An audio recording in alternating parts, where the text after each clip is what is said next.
चलो भैया, तो लाइट चले जाने के कारण क्लास में बाधा आ गई। क्लास की शुरुआत ही हुई थी कि बिजली चली गई। अब बिजली से तो परेशान हो गए हम लोग, क्या करें। तो क्लास की शुरुआत ही अभी हुई थी, तो इसलिए मैं क्लास को फिर डबल से थोड़ा एक बार बात कर लेते हैं। ध्यान से सुनो। और अभी जितने लोग जुड़ गए हैं सबको एक बार फिर से हार्दिक अभिनंदन। क्लास शुरू करते हैं। कोडिंग क्लास का क्या था, अब जो लिख लिए हैं एक बार सुन लो। क्लास का कोडिंग हम लोग विज्ञान के मौलिक सिद्धांत पढ़ रहे हैं। मौलिक क्या होता है हमको आइडिया है, पढ़ लिए हैं। और विज्ञान के मौलिक सिद्धांत में रसायन विज्ञान पढ़ रहे हैं। रसायन विज्ञान को हम प्री, मेंस और इंटरव्यू में कुछ अगर क्वेश्चन पूछ लिया जाता है तो उसके लिए भी तैयार हो रहे हैं। एमपीपीएससी के मेंस में केमिस्ट्री 30 नंबर का है, और 30 नंबर का है तो इसका काफ़ी बड़ा वेटेज है। 30 नंबर में किसी प्रतिस्पर्धा में डिसाइड हो जाता है कि आप बाहर हो जाएंगे या फिर टॉप रैंक ला देंगे टॉप कर देंगे, ठीक है ना। 30 नंबर बहुत मायने रखता है और ये बहुत अंडररेटेड है। इसको लोग ध्यान नहीं देते हैं।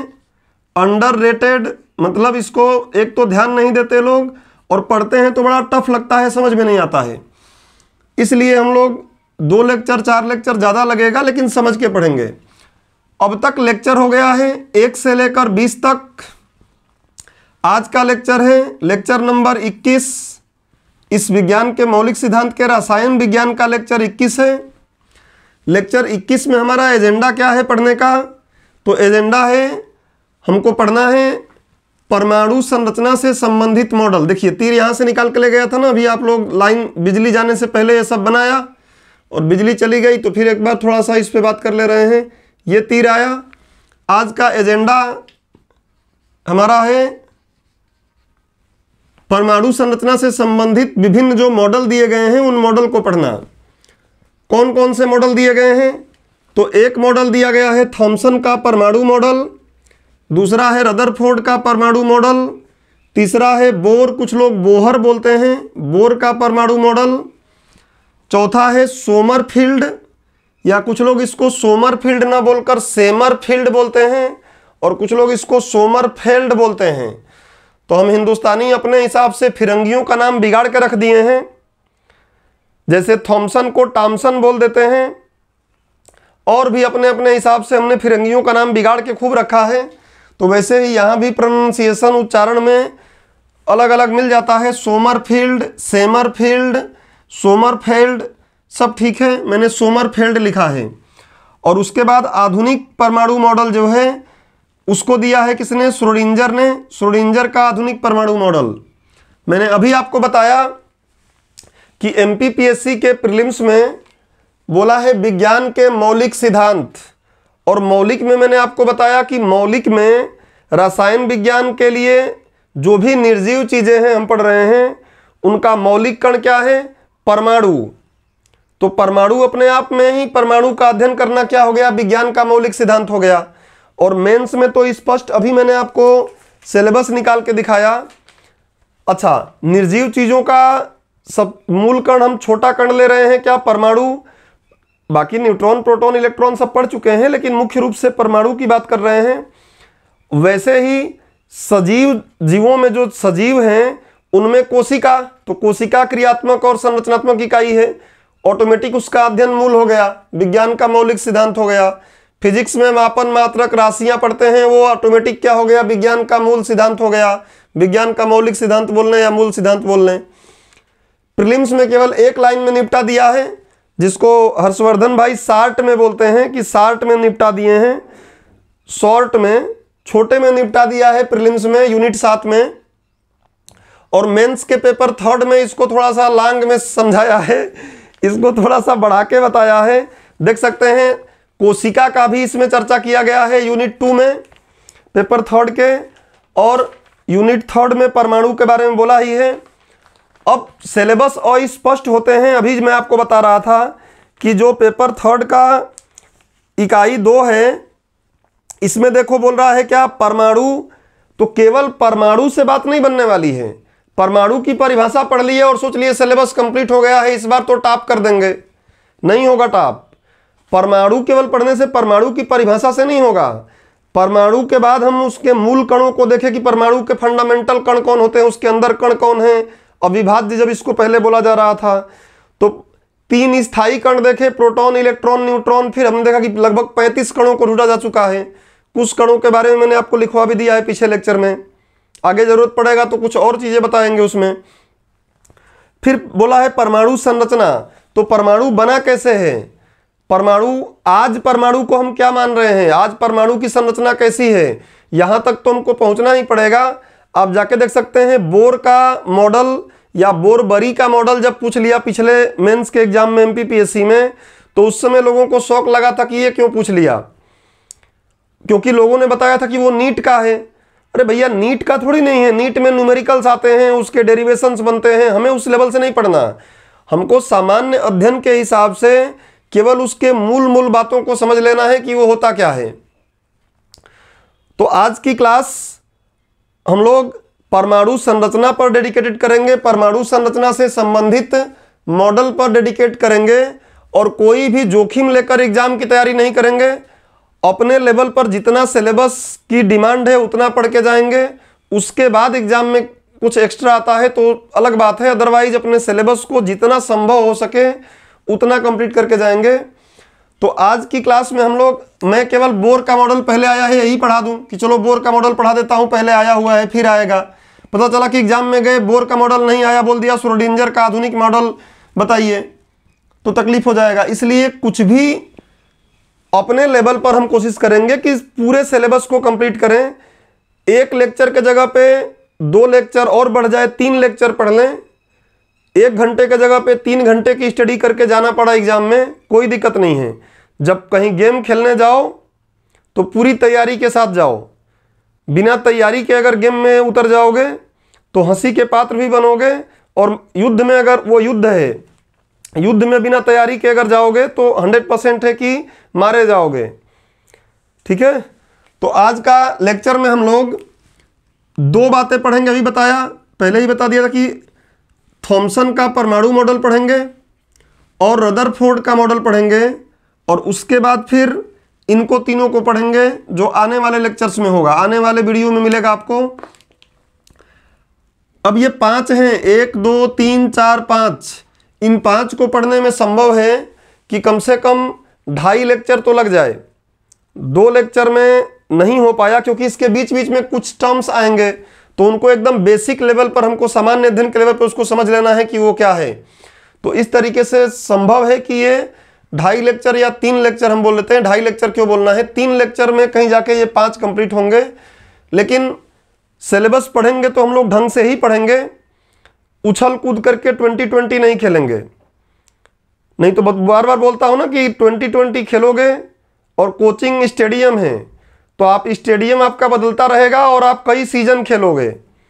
कई सीजन खेल कर जब गांव जाओगे उसके बाद भी बोलोगे कि हमें नहीं आ रहा है, हमें चीज़ें समझ में नहीं आ रही हैं। तो एक ही स्टेडियम में खेलो, डट के खेलो, थोड़ा टिक के खेलो, डबल सेंचुरी मारो, हो सके तो ब्रायन लारा की तरह जम के 4 सेंचुरी मार लो एक ही बार। 12 महीने लगेगा ना, कोई बात नहीं है, 12 महीने में पूरी तैयारी हो जाएगी, 13 महीने में, 14 महीने में हो जाएगी, बट 2 महीने में होगी तो वो दर्दीला होगी, दर्द देगी काफ़ी, और वो दर्द आप सह नहीं पाओगे। ठीक है ना। चलिए, तो आज की क्लास अब शुरू करते हैं। एजेंडा फिक्स हो चुका है। आज की क्लास में इन 2 बातों को हम पढ़ेंगे, इसको मैं मिटा देता हूं। इतनी बातें समझ गए हैं सभी लोग? जो मैंने अभी बोला उसको समझ गए हैं? ठीक है, तो अब इसको आप बना लिए हैं, हम लोग इसके आगे निकलते हैं। सबसे पहला हेडिंग आप लोग लगाइए अपनी कॉपी में, थॉमसन का परमाणु मॉडल। बिजली चली गई, मैं मिटाने वाला डस्टर जो है उसको दिमाग से निकल गया, किधर रख दिया, 1 मिनट, डस्टर कहाँ रख दिया, कोई बात नहीं, एक रुमाल पड़ा है, इससे ही साफ कर लेता हूं अभी।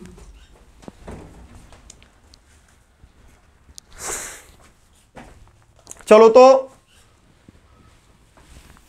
पहली हेडिंग लगाओ, थॉमसन का परमाणु मॉडल।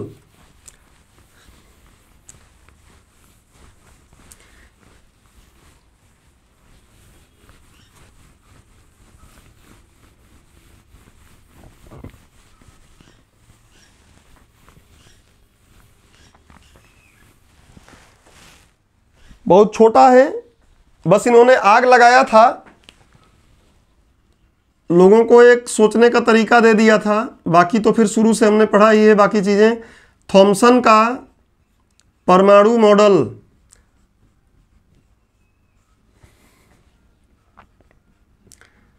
थॉमसन का परमाणु मॉडल अगर तुम लोग किताबों में देखोगे तो कई जगहों पर बताया जाता है कि 1898 में दिया गया। 1898 एडी ईस्वी सन में इन्होंने इस पर काम करना शुरू किया। तो कई किताबें इसको 1904 बोलती हैं। तो इससे आपको कंट्रास्ट नहीं होना है, इससे आपको ज़्यादा टेंशन नहीं लेना है।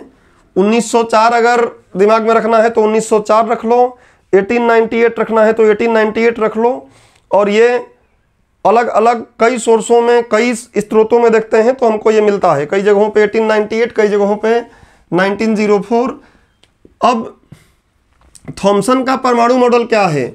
तो देखो ये क्या था, एक ब्रिटेन का था, ये ब्रिटेन का था और एक कैफ़े में बैठा था। कैफ़े में जैसे आप लोग बैठते हैं वैसे ही एक कैफ़े में बैठा था। और कैफ़े में बैठा था तो एक डिश आया, एक भोजन मंगाया उसने, एक खाना मंगाया।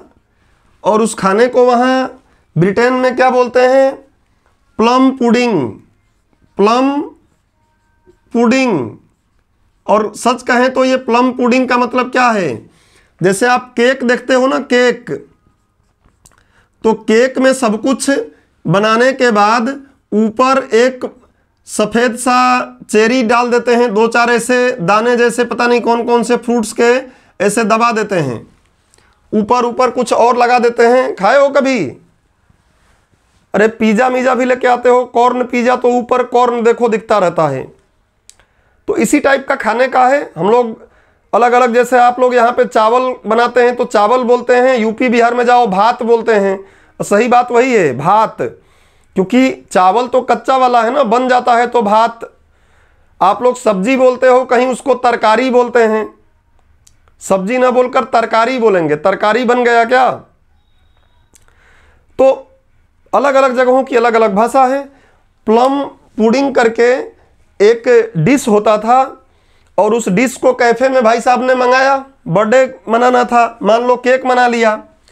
जैसे ही इसको उसने देखा तो स्टडी तो कर ही रहा था वो परमाणु की संरचना पर, उसके दिमाग में लड्डू फूटे। उसके दिमाग में पहले जब मंगाया देखा एक बार तो उसके दिमाग में एक लड्डू फूटा, उसके दिमाग में एक लड्डू फूटा।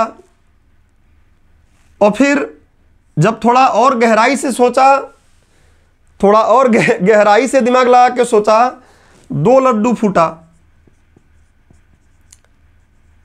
और दो लड्डू फूटने के बाद उसको लगा कि बस अब मुझे एक नई चीज़ मिल गई है, अब मैं चल के आग लगा दूंगा, तूफानी कर दूंगा। कुछ आप लोग भाषा में जैसे बोलते हो ना कि आग लगा देंगे, वैसे अब ये बोला कि अब तो अपने को एक नया चीज़ मिल गया है, अब चल के परमाणु का मैं मॉडल दे दूंगा, परमाणु की संरचना दे दूंगा, अब चल के मैं कुछ तूफानी करता हूँ। देखो वहाँ से गया और वो तूफानी क्या कर दिया, थॉमसन का परमाणु मॉडल इसी पर आधारित है। कुल मिला के हम लोग अपनी भाषा में बोले तो खरबूज, हमारे यहाँ के लोग इसी बात को खरबूज बोलने लगे, खरबूज या तरबूज। उसमें भी देखोगे ना काट के ऐसे, अभी तो खूब बिक रहे हैं। खरबूज को ऐसे काट के देखोगे तो लाल लाल भाग रहेगा, पूरा लाल लाल भाग यहाँ पे खाने वाला है, और काले काले उसमें बीज, मतलब अपन गोरे गोरे मुखड़े पे सुने हैं, यहाँ लाल लाल पे है। तो लाल लाल पे देखो ये काले काले क्या हैं, बीज लगे रहते हैं। हम लोग अपने हिसाब से खरबूज बना दिए। वो बेचारा प्लम पुडिंग को देखा था तो उसने बोला कि अब मैं मॉडल दे दूंगा। इसलिए थॉमसन के परमाणु मॉडल का कुछ नाम यहीं पे लिख लो। पहले तो तरीका समझ लो कि क्या, किस तरीके से ये कहानी चली, और इसके कई नाम हैं। एक तो कुछ लोग बोलते हैं तरबूज मॉडल, तरबूज मॉडल, परमाणु से संबंधित तरबूज मॉडल किसने दिया, प्रीलिम्स में बोलेगा, एकदम सिंपल क्वेश्चन। तो तरबूज मॉडल परमाणु का अगर कोई दिया तो थॉमसन ने दिया। और क्या इसका नाम है, प्लम पुडिंग मॉडल। ये बता दिया कि ब्रिटेन में प्लम पुडिंग मॉडल बोल देगा कि परमाणु का परमाणु से संबंधित प्लम पुडिंग मॉडल किसने दिया? थॉमसन ने। और इसका एक नाम है रेजिन पुडिंग मॉडल, ये भी वही है, रेजिन पुडिंग मॉडल। तो ये 3 नाम इसके आपको दिखेंगे और एक तो मुख्य नाम है ही, और ये सारा नाम यहीं से निकल के आए। मन में लड्डू फूटा और उसके बाद इन्होंने इसका सिद्धांत दिया। आप सिद्धांत पढ़ेंगे, सिद्धांत में क्या बताया इसने। तो अभी मैं उम्मीद करता हूं कि आपको यह समझ में आ गया कि थॉमसन का परमाणु मॉडल की उत्पत्ति के लिए एक छोटी सी घटना उसको प्रेरित कर दी, क्योंकि उसके बारे में वो सोच रहा था, और सोच रहा था तो छोटी सी छोटी घटनाएं भी, हाँ खरबूज तरबूज जो भी बोल रहे हैं आप, अब यार इनमें अंतर करना दिक्कत होता है, तो मैं तरबूज यहाँ लिखा हूं ना, तरबूज, हाँ तरबूज ही है, बड़ा ऊ की मात्रा आएगा। तो तरबूज model, plum pudding model, resin model, तीनों क्या है? थॉमसन के परमाणु मॉडल के ही नाम है। इतनी बात समझ में आ गई। तो अब हम लोग थोड़ा सा देख लेते हैं कि क्या बताया इसने। बहुत छोटी मोटी कुछ बातें बताया है, लेकिन इसका महत्व ज़्यादा है क्योंकि इसने शुरुआत किया। शुरुआत करने वाले का महत्व हमेशा ज़्यादा रहता है। तो मैं इसको मिटा रहा हूँ, ये सब आप लिख लीजिएगा किसका नाम है, प्रीलिम्स में कभी काम कर जाए।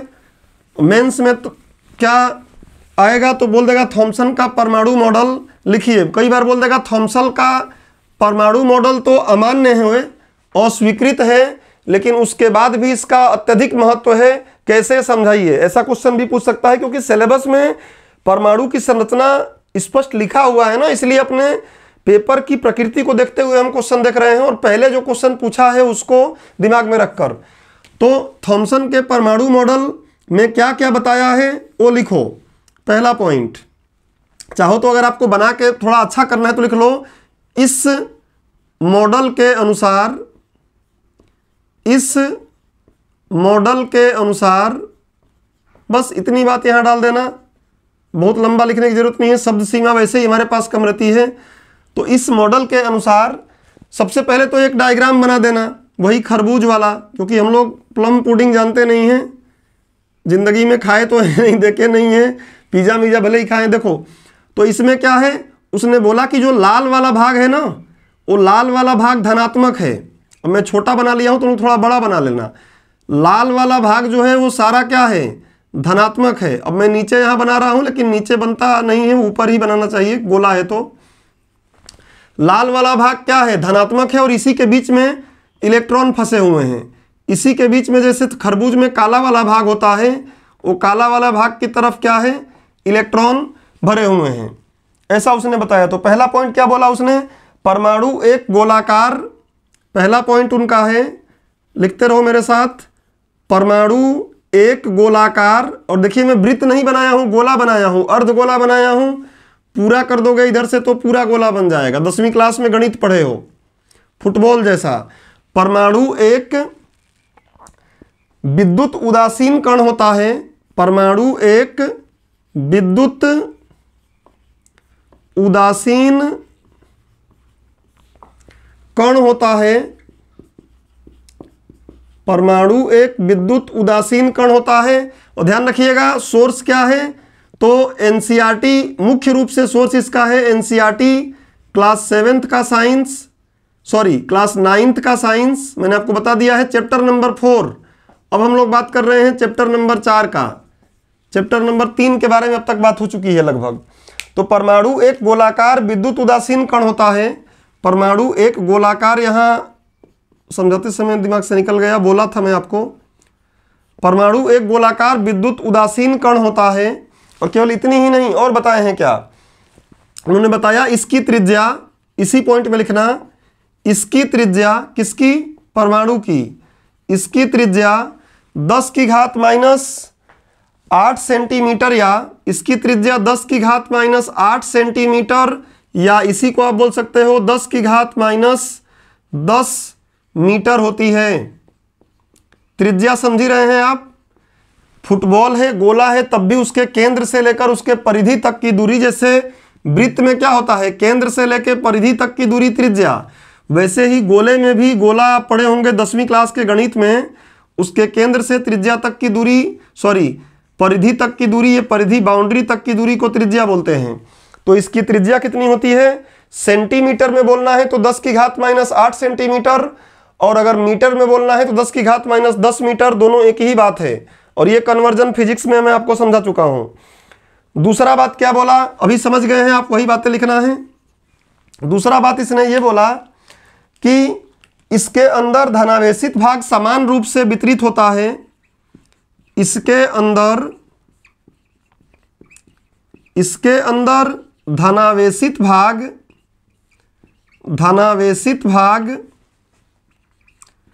समान रूप से वितरित होता है। वितरित मतलब बटा होता है, समान रूप से वितरित होता है। जबकि ऋणावेशित कण, ऋणावेशित इलेक्ट्रॉन बोल सकते हो। धनावेशित आपको पता है प्रोटॉन है ना, प्रोटॉन पढ़ चुके हैं इसलिए क्रम से पढ़ रहे हैं। जबकि ऋणावेशित इलेक्ट्रॉन इसके अंदर, किसके अंदर, ये जो इस धनावेशित भाग है इसके अंदर उपस्थित होते हैं। या ऐसे बोल सकते हो कि इसके अंदर उपस्थित होते हैं। और फिर नीचे लिख सकते हो, ठीक एक खरबूज की भांति, ठीक एक तरबूज या खरबूज जो भी बोलना है आपको, एक तरबूज में जिस प्रकार खाने वाला लाल भाग समान रूप से वितरित होता है,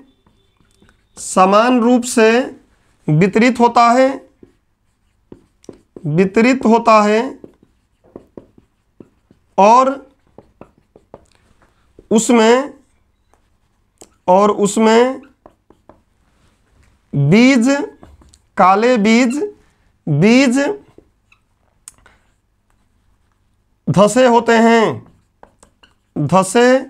हैं। ये बात उन्होंने बताया कि जो बीज है वो क्या है, ऋणावेशित इलेक्ट्रॉन है, और जो खाने वाला लाल भाग है ये क्या है, धनावेशित कण है, प्रोटॉन है। यही तो देख के आया था वो, जैसा देखा वैसा उसने बताया।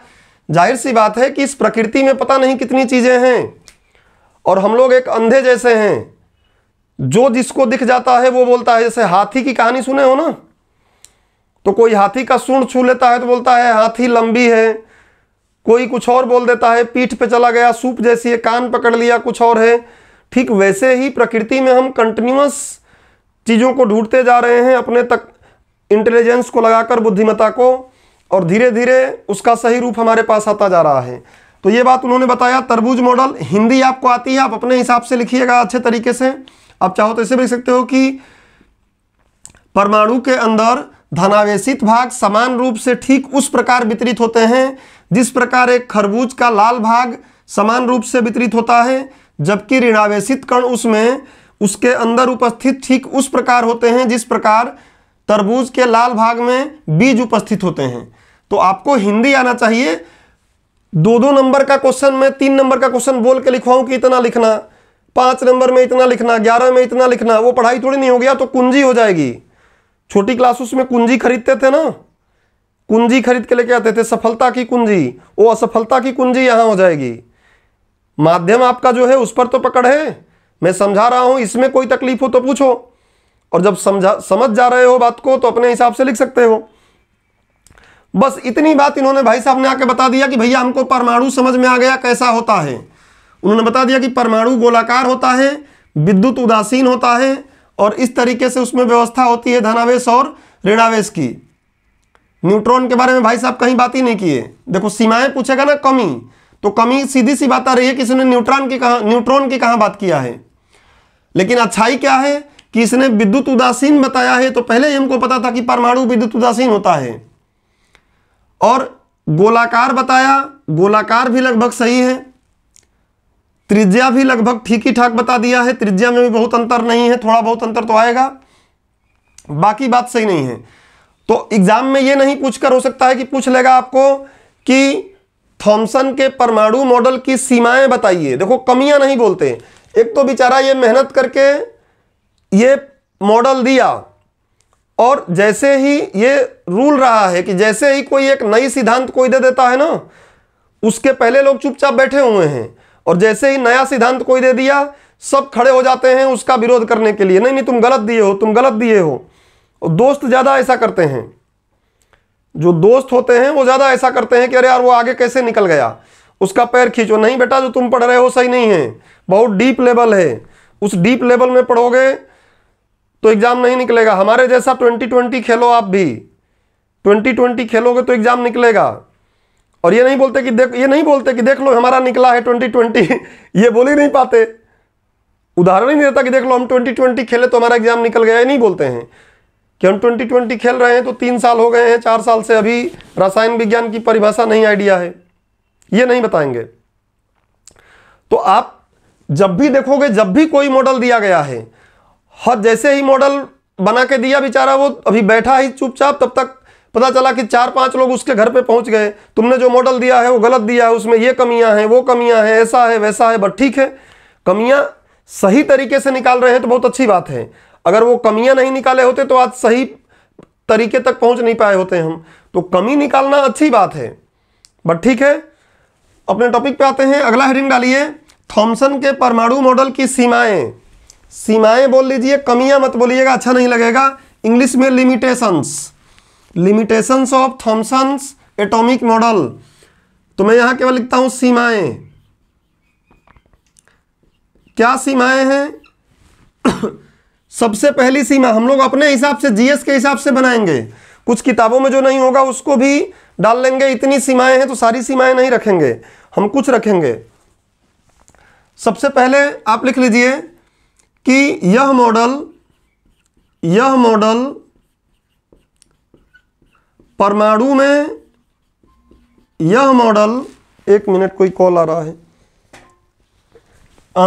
यह मॉडल परमाणु में न्यूट्रॉन की व्यवस्था को, एकदम सिंपल जो पहले पढ़े हैं वही देख के बताना है, न्यूट्रॉन की व्यवस्था को, और वैसे भी 11 नंबर में नहीं आएगा, आएगा तब भी लिख लेंगे, व्यवस्था को नहीं बताता। तो एक तो कमी हमने ये देख लिया कि इसको क्यों नहीं बताया आप।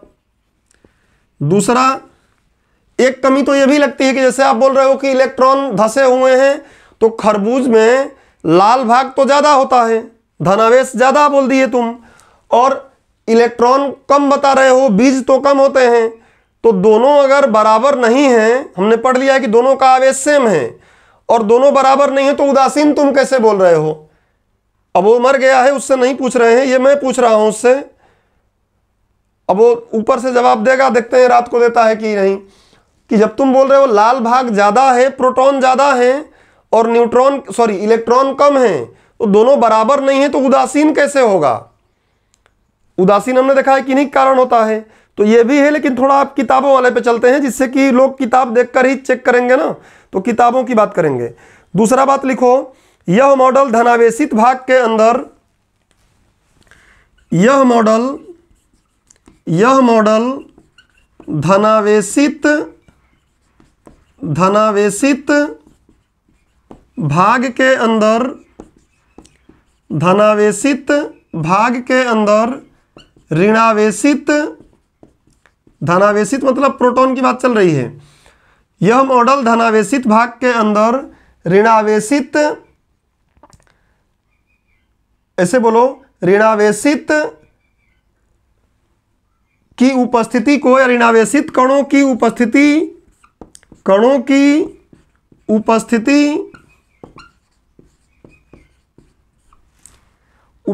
के कारणों को नहीं समझा पाया, के कारणों की व्याख्या नहीं कर पाया। ये थोड़ा आगे आपको मैं और समझाऊंगा, आगे जब पढ़ोगे तो। अगला जब और परमाणु पढ़ेंगे तो ये वाली बात थोड़ी और क्लियर करूंगा, अभी यहाँ नोट नहीं डलवा रहा हूँ। यह मॉडल धनावेशित, धनावेश के साथ साथ ऋणावेश की उपस्थिति के कारण को नहीं बता पाया, कणों की उपस्थिति के कारणों की व्याख्या नहीं कर पाया। कैसे नहीं कर पाया, हम इस बात को थोड़ा सा आगे जब अगले मॉडल में आएंगे तो हम देखेंगे, क्योंकि इन्हीं के मॉडल को तो आगे लोग धीरे धीरे संशोधित करेंगे, ठीक करेंगे। और एक बात और लिख लो, ये थोड़ा आपको और अजीब लगेगा नहीं सुने होंगे तो, जो लोग बायो पढ़े होंगे या सॉरी केमिस्ट्री पढ़े होंगे या फिजिक्स भी पढ़े होंगे उनको थोड़ा ये आइडिया होगा, बट अभी मैं मान के चल रहा हूँ आपको नहीं आता है। और ये बात शॉर्ट में सामान्य दिन के हिसाब से मैं समझा दूंगा। इसने में एक और कमी थी क्या, हाइड्रोजन परमाणु के ऊर्जा स्तर की व्याख्या नहीं कर सका। हाइड्रोजन परमाणु के ऊर्जा स्तर, कुछ लोग स्पेक्ट्रम भी बोल देते हैं, बट यहाँ पे ऊर्जा स्तर में बोल रहा हूँ, ऊर्जा स्तर की व्याख्या नहीं कर पाया।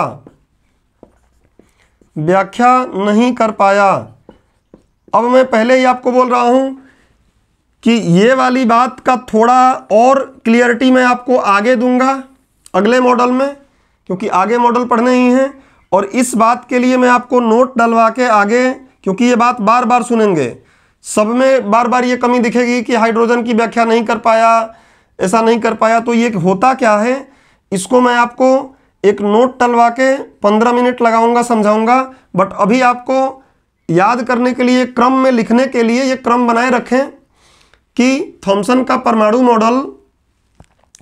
परमाणु मॉडल है क्या और इसकी सीमाएं क्या हैं, ये दिमाग में आप रखें। लेकिन हम लोग पढ़ रहे हैं जीएस के हिसाब से, हम लोग सामान्य दिन पढ़ रहे हैं। एग्जाम में क्या भरोसा कि थॉमसन का परमाणु मॉडल ना पूछे, थॉमसन के परमाणु मॉडल की सीमाएं ना पूछे, बोल दे कि थॉमसन के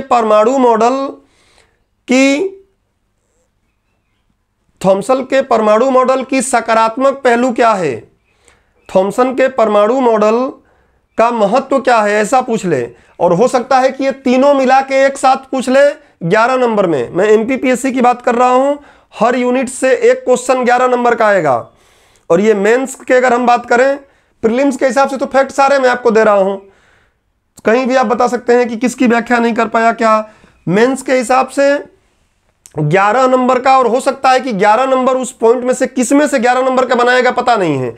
अब जैसे केमिस्ट्री में देखो इतनी बातें हैं, तत्व, यौगिक और मिश्रण, परिभाषा, रासायनिक प्रतीक, गुण, पृथ्वी पर उपलब्धता, पदार्थ, धातुएं और अधातुएं, आवर्त सारणी एवं आवर्तता, परमाणु संरचना, संयोजकता, बंध, परमाणु संलयन और विखंडन। और उसके बाद और क्या दिया हुआ है, अम्ल, क्षार और लवण, पीएच मान सूचक, भौतिक और रासायनिक परिवर्तन, दैनिक जीवन में रसायन, इतनी बातें दिया हुआ है। और आने हैं कितने क्वेश्चन एक बार के एग्जाम में, तो 3-3 नंबर के 3 नंबर के 3, 5-5 नंबर के 2 और एक 11 नंबर का। अब क्या पता उसमें से किस टॉपिक्स में से 3-3 नंबर का 3 बनाएगा, क्या पता किस टॉपिक में से 5-5 नंबर का 2 बनाएगा, उसमें से उतने टॉपिक हैं, क्या पता किस टॉपिक में से एक 11 नंबर का बना देगा।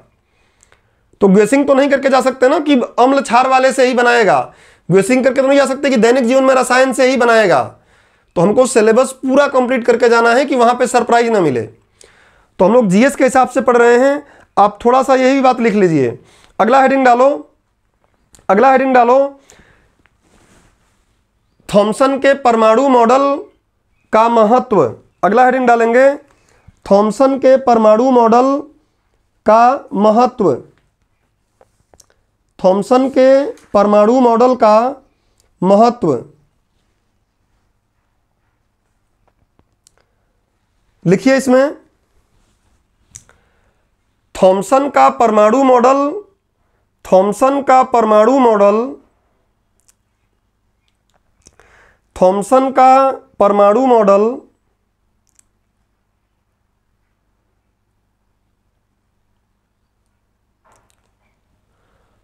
परमाणु की विशिष्ट संरचना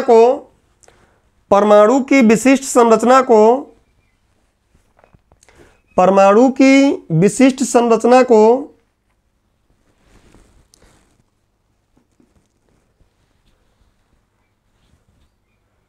समझाने के क्रम में पहला प्रयास रहा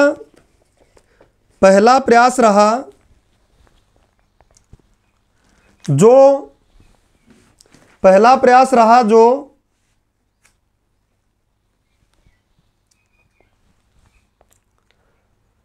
अन्य विद्वानों को प्रेरित किया, जो अन्य विद्वानों को प्रेरित किया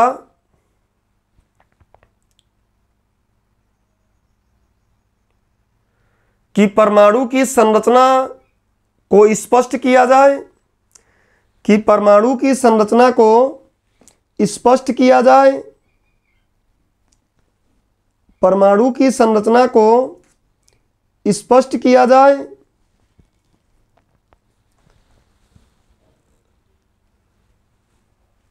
और इसके कारण ही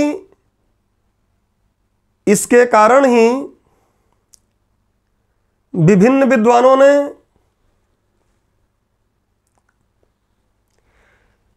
इनके मॉडल में संशोधित करते हुए, इनके मॉडल में संशोधित करते हुए, इनके मॉडल में संशोधित करते हुए आगे बढ़े, इनके मॉडल में संशोधित करते हुए आगे बढ़े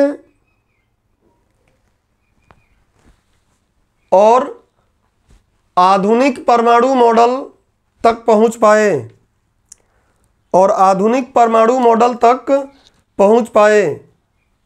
तो ये तो आप खुद भी लिख सकते थे, लेकिन वही है ना कि आप बोलते हैं कि नहीं लिखना पड़ेगा। इसमें कोई बड़ी बात नहीं थी कि जो लिखवाना चाहिए था। बाकी ये सब जो अच्छी अच्छी बातें किए थे ये भी उसमें डाल सकते हो अगर जब आपके पास जगह रहेगा। तो ये लगभग ठीक ठाक बता दिए थे, ये परमाणु गोलाकार जो होता है। चलिए, पहला पॉइंट हमारा आज के टॉपिक का, आज के क्लास का एक बाधा पार हो गई। थॉमसन का परमाणु मॉडल जो 9th क्लास की एनसीईआरटी में दिया हुआ है उसको हमने सीख लिया, उसको जान लिया हमने। इसमें कुछ नई बातें भी सुनने को हमें मिल गई हैं। ये 2 बातें, इन 2 बातों को मैं आगे आपको एकदम क्लियर कट, एकदम क्रिस्टल क्लियर समझा दूंगा कि क्या होता है। जीएस के लेवल पर ही कोई डेरिवेशन मेरिवेशन नहीं करने जाऊंगा, जबकि इनमें आपको कई डेरिवेशन भी मिल जाएगा। जब हाइड्रोजन के स्पेक्ट्रम को देखते हैं तो तमाम प्रकार की श्रेणियां मिल जाती हैं, लाइमन, बामर, पास्चन, फुंड, ब्रैकेट, वो सब हम काम नहीं करेंगे, बेसिक तौर पे उसको समझा देंगे। बट आगे अभी थोड़ा धैर्य रखें। चलिए, इतनी बात सब समझ में आ गई हो। आप अगर मुझसे कनेक्ट हो रहे हो इतनी बातों पर तो भोंपू बजाएं। कोई डाउट हो तो कमेंट करें। सिर्फ एक नहीं, कमेंट तो एक भी नहीं आया, भोंपू एक बजा। हाँ, अब लग रहा है कि भोंपू बजा है। चलो, तो मिटा दूं इसको अब मैं मिटा रहा हूं। और अगला हेडिंग डालिए आप लोग, रदरफोर्ड का परमाणु मॉडल। रदरफोर्ड का परमाणु मॉडल। आज की क्लास में यही हो पाएगा, रदरफोर्ड तक, और उसके बाद फिर हम अगली क्लास में बोहर से पढ़ेंगे, जो आपके एग्जाम में आया हुआ है। बोहर या बोर जो भी बोले, रियल में बोर उसका नाम है, हिंदी में प्रोनाउंसिएशन बिगाड़ देते हैं लोग, बोहर बोलने लगते हैं। चलिए, तो अगला हेडिंग डालिए, रदरफोर्ड का परमाणु मॉडल। थोड़ा धैर्य रख के बातों को समझेंगे। रदरफोर्ड हमें समझना है, केवल लिखना नहीं है, लिखा हुआ तो किताबों में मिल जाएगा। रदरफोर्ड का परमाणु मॉडल, परमाणु मॉडल,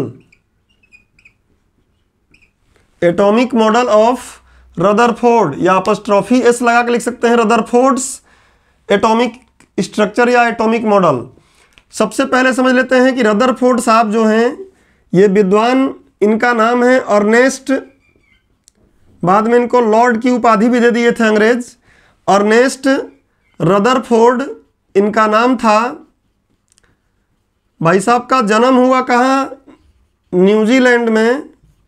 तो न्यूजीलैंड के विद्वान हैं ये, लेकिन जैसे न्यूजीलैंड में जन्म लिए, थोड़ा सा बड़े हुए तो बोले कि अब मैं जाऊंगा ब्रिटेन में। ब्रिटेन का बोलबाला था तो ब्रिटेन भाग गए, लगभग वहीं की नागरिकता ले लिए, और इसलिए इनको कहा जाता है कि न्यूजीलैंड और ब्रिटेन के ये क्या हैं? साइंटिस्ट हैं। अर्नेस्ट रदरफोर्ड साहब जो हैं ये परमाणु मॉडल, थॉमसन का परमाणु मॉडल जब देखे, पढ़े, तो तुरंत बोले कि भैया मैं तो इसमें से कमी निकालूंगा, रदरफोर्ड नहीं। अब क्या जान लेके रहोगे बच्चों की? रदरफोर्ड क्या होता है? रदरफोर्ड, फार्ड नहीं। तो रदरफोर्ड साहब न्यूजीलैंड के विद्वान, ब्रिटेन में आए, ब्रिटेन में ही पढ़ना लिखना शुरू किए, ब्रिटेन में ही रिसर्च करना शुरू किए और बोले कि थॉमसन भाई मैं आपको गलत सिद्ध करके बताऊंगा। और किए भी कि कब? 1911 में ये अपना मॉडल दिए।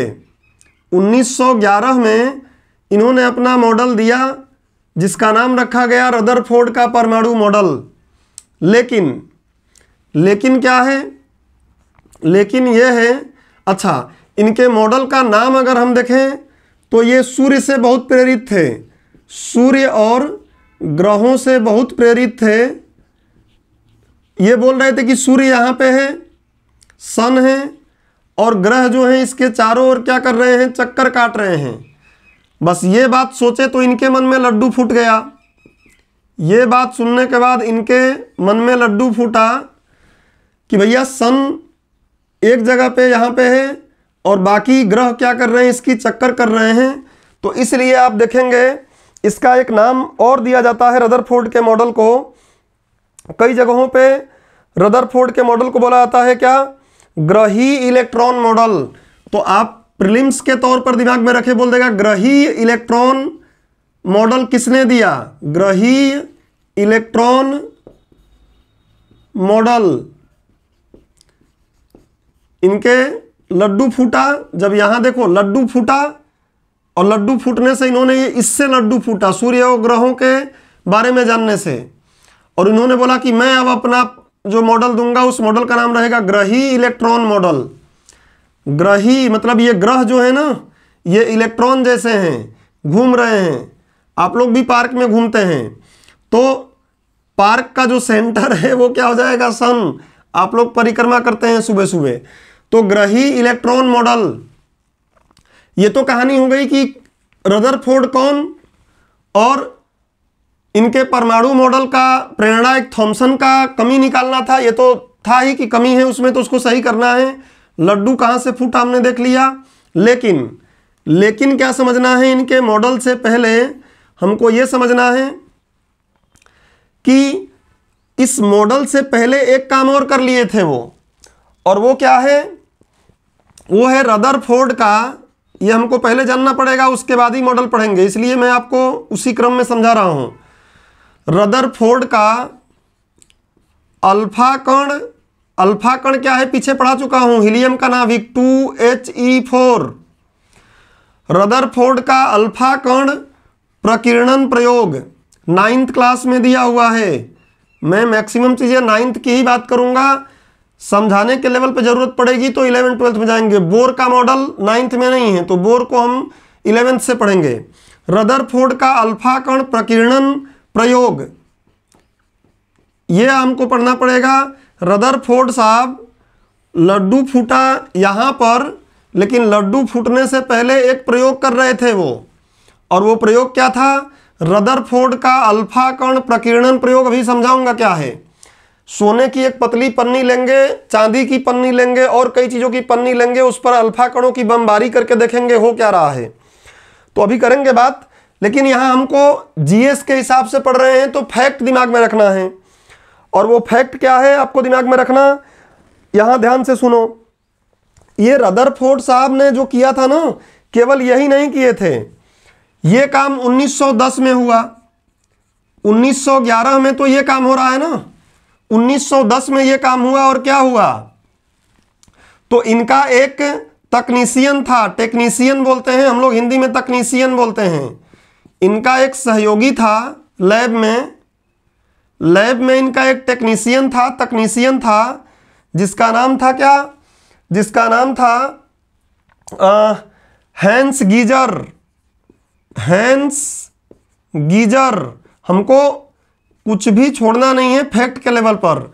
एक तकनीशियन था हैंस गीजर ये, और इनका एक चेला था, इनका एक छात्र था उसी टाइम। वो भी इनके लैब में आया करता रहता था, देखता था कि गुरुजी के मन में कैसे लड्डू फूटते हैं। तकनीशियन तो खैर मजबूरी है, जॉब करता था। छात्र आता था, देखता रहता था कि गुरुजी के मन में लड्डू कितने फूटते हैं और कैसे फूटते हैं मैं भी फोड़ूंगा। उसका नाम था अर्नेस्ट मार्सडन। उसका नाम क्या था? Ernest Marsden. कुछ लोग मार्सडेन बोलते हैं, जो आपको अच्छा लगे। तो सच कहें अगर हम, तो अल्फा कण प्रकीर्णन प्रयोग का नेतृत्व भाई साहब ने किया था। रदरफोर्ड ने केवल नेतृत्व किया था, इन्होंने नेतृत्व दिया था। गुरुजी थे, किए थे बेचारे ये दोनों ने ये प्रयोग किया था। बट वही है कि जो शक्तिशाली है उसी की माना जाएगा। सिद्धू साहब का जो शायरी है वो एकदम सही है, जो बोलते हैं कि कैसे है, दुनिया माने जोरों को, कोई न माने कमजोरों को। ठीक है, तो ध्यान रखिएगा कि किया कौन है? तकनीशियन किया है। वैसे भी काम तो तकनीशियन ही करते हैं ना। हाँ, ताली मत ठोको बस। देखो हैंस गीजर, ताली ठोकोगे तकलीफ हो जाएगा। ताली, मैं बताया था ना क्लास में, ताली ठोकने का क्या नुकसान है। ताली मत ठोका करो यार, तुम लोग एक तो ताली ठोकने पे इतने खुश रहते हो, मैं क्या बताऊं। और ताली ठोकते हो तो मेरे मन में फिर पता नहीं संशय बन जाता है तुम लोगों को लेकर। हैंस गीजर और अर्नेस्ट मार्सडेन, ठीक है, इन दो भाइयों ने मिलकर यह काम किया। क्या किया? अल्फा कण प्रकीर्णन प्रयोग किया था। यह बात अगर आप चार्ट बना लिए हो तो मैं रदरफोर्ड का परमाणु मॉडल आपने हेडिंग डाल लिया, बेसिक तो जान लिया कि कौन थे क्या था। बैकग्राउंड माहौल ये है, लेकिन को बोलेंगे माहौल इससे बना, इस काम से माहौल बना 1910 में। और माहौल बनने के बाद सीधे भाई साहब आए और परमाणु मॉडल दे दिए। तो बिना माहौल को समझे अगर परमाणु मॉडल समझेंगे समझ में आएगा नहीं। और 9th क्लास के एनसीईआरटी में जाके देखो, आपको होमवर्क भी दिया था, उसमें ये वाला प्रयोग दिया हुआ है। हाँ, इनका नाम आपको जनरली नहीं मिलता है, तो हमने जो फैक्ट लेवल पे था बता दिया कि कभी पूछ लेगा कि अल्फा कण प्रकीर्णन का प्रयोग किया था और रदरफोर्ड ऑप्शन में है ही नहीं, तो हम बोल देंगे अरे यार ये तो क्वेश्चन गलत है। कोई गलत नहीं है, ये दोनों थे ना। एक बच्चा था, गुरुजी के मन में लड्डू फूटता था, वो देखने आता था, और दूसरा तकनीशियन था। समझ गए? अब मिटाऊंगा, पहले अल्फा कण प्रकीर्णन समझाऊंगा, उसके बाद रदरफोर्ड पर समझाऊंगा। इसलिए बोला था ना कि आज की क्लास में 2 ही पढ़ा पाऊंगा, क्योंकि रटना नहीं है ना, हमको क्रमशः सारी बातें पढ़नी है। मेंस में यह भी पूछ सकता है कि रदरफोर्ड का परमाणु मॉडल से पूर्व किया गया प्रयोग क्या था, समझाइए। तो मॉडल तो लिखना ही नहीं है, एक शब्द भी, सारा यही लिखना पड़ेगा। ठीक है, तो चलिए अगला हेडिंग डाल लीजिए। यही हेडिंग डालेंगे आप लोग, रदरफोर्ड का अल्फा कण प्रकीर्णन प्रयोग। हम पढ़ेंगे रदरफोर्ड का परमाणु मॉडल। अभी पहले हमने बेसिक जान लिया कि कब हुआ, लड्डू कैसे फूटा मन में, कहाँ के थे, कहाँ आके पढ़ने लगे। अब अल्फा कण प्रकीर्णन प्रयोग देख लेते हैं कि ये क्या किए थे। बहुत सिंपल बात है, आप भी कर सकते हो, बट उन्होंने किया था तो उनके नाम से ही पढ़ा रहा हूँ। मैं तो पता नहीं कितने बार किया हूँ, लेकिन मेरा नाम ही नहीं लिखा गया। तो लिखिए रदरफोर्ड का, यहां तक दिखाई दे रहा है ना, रदरफोर्ड का अल्फा कण प्रकीर्णन प्रयोग। हम लोग पढ़ रहे हैं जीएस के लिए, जीएस के हिसाब से ही चल रहे हैं, टेक्निकल शब्दों की बात कर ही नहीं रहे हैं। देख रहे हैं ना, जहां कोई टेक्निकल शब्द आ रहा है या तो उसको क्वेश्चन मार्क लगा के समझने का प्रयास करेंगे या फिर जनरल सी बातें करेंगे, क्योंकि इसमें बहुत से लोग ऐसे हैं जिन्होंने साइंस पढ़ा भी है तो नहीं पढ़ा है, और बहुत से लोग सच में ही नहीं पढ़ा है। रदरफोर्ड का अल्फा कण प्रकीर्णन प्रयोग 1910 में हुआ, यह सब बताने की जरूरत नहीं है। क्या किया इसने, समझो। इसने क्या किया, 9th में ऐसे बनाता है डायग्राम कई जगहों पर। ऐसे इसने क्या किया, एक प्रतिदीप्त पदार्थ मैंने आपको बता दिया था, अब नहीं बताऊंगा, इसलिए एक लेक्चर पूरा डेडिकेट किया। जैसे पीछे कई लेक्चरों में मैंने प्रतिदीप्ति स्फुरदीप्ति बोलता रहा, तो एक लेक्चर ही मैंने पूरा बना दिया उस पर। तो प्रतिदीप्ति पदार्थ खासकर zinc sulphide, ZnS, zinc sulphate, इसका इस पर क्या कर दिया, लेप लगा दिया इधर पर्दे पर, और यहां सोने की एक पन्नी रखा, सोने की पतली सी सीट, पन्नी बोल देते हैं हिंदी में, सीट इंग्लिश में। बहुत पतली, इतनी मोटी जो मैं दिखा रहा हूं इतनी मोटी नहीं थी, बहुत पतली थी। और इस पर क्या किया इन्होंने, अल्फा कण की बमबारी कर दिया, अल्फा कण की बमबारी किया। अल्फा कण मतलब क्या, अल्फा कण यहां मैं बोल रहा हूं, अल्फा कण आपको दिमाग में रखना है, पीछे भी बता चुका हूं, आगे बीटा कण भी बता दूंगा। न्यूट्रॉन को ही एक तरीके से बीटा कण बोलते हैं।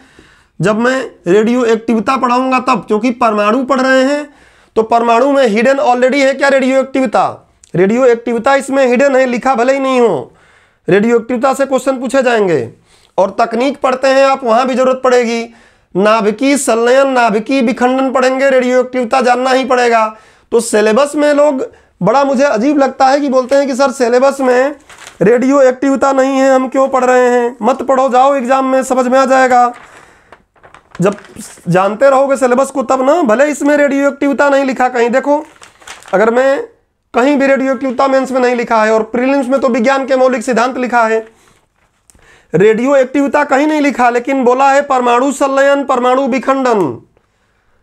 ऑटोमेटिक रेडियो एक्टिविता के कंसेप्ट वहां बन जाएंगे। और परमाणु अपने आप में दिया हुआ है, वहां भी जब हम पूरा जानते हैं परमाणु को तो रेडियो एक्टिविता शब्द ऑटोमेटिक इंट्रोड्यूस हो जाएगा। तो आपको सिलेबस में हिडन भी होता है, सब सामने लिख के नहीं दे दिया है। ये काम किया उसने, तो क्या हुआ पहले ये समझ लो। कुछ तो क्या हुआ कि सीधे ऐसे ऐसे मुड़ मुड़ के भाग गए, कुछ तो मुड़ मुड़ के भाग गए, और कुछ क्या हो गए,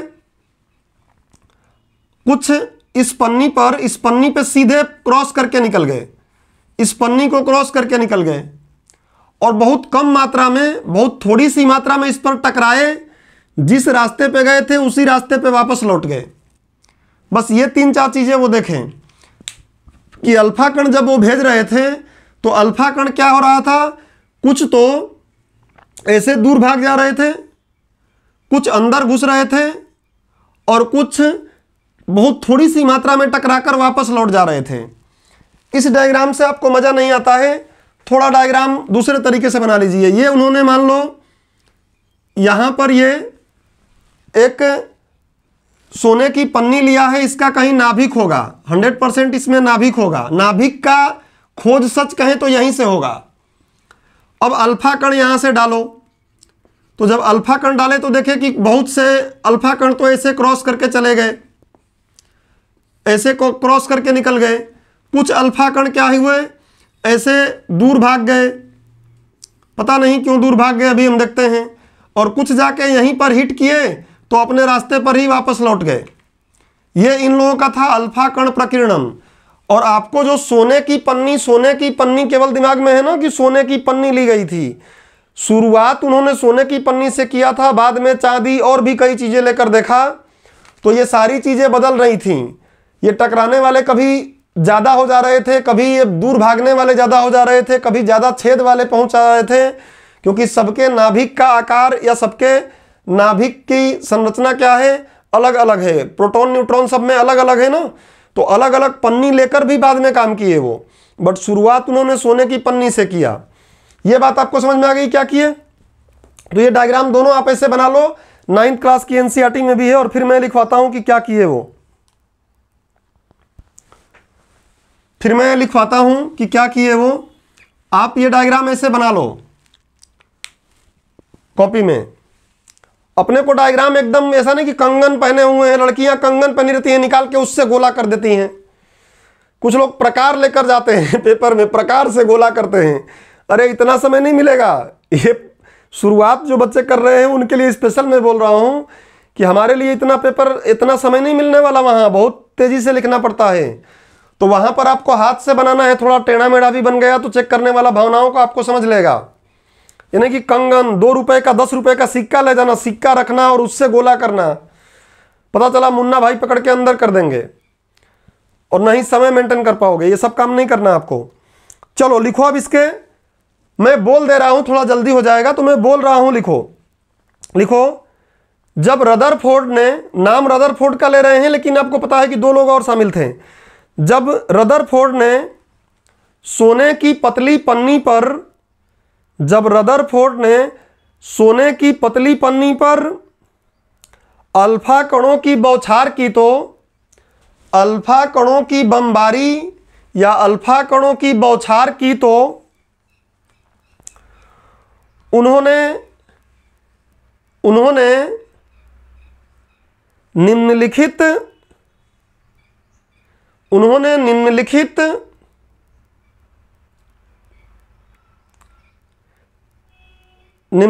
घटनाओं को देखा। उन्होंने निम्नलिखित घटनाओं को देखा। अच्छा, कुछ लोग आपको पूछ लेंगे कि ये बताओ ये सोने की पन्नी ही क्यों लिए। तो मैं पहले ही बता रहा हूं कि सोने की पन्नी केवल नहीं लिए, बाद में और भी कुछ लिए।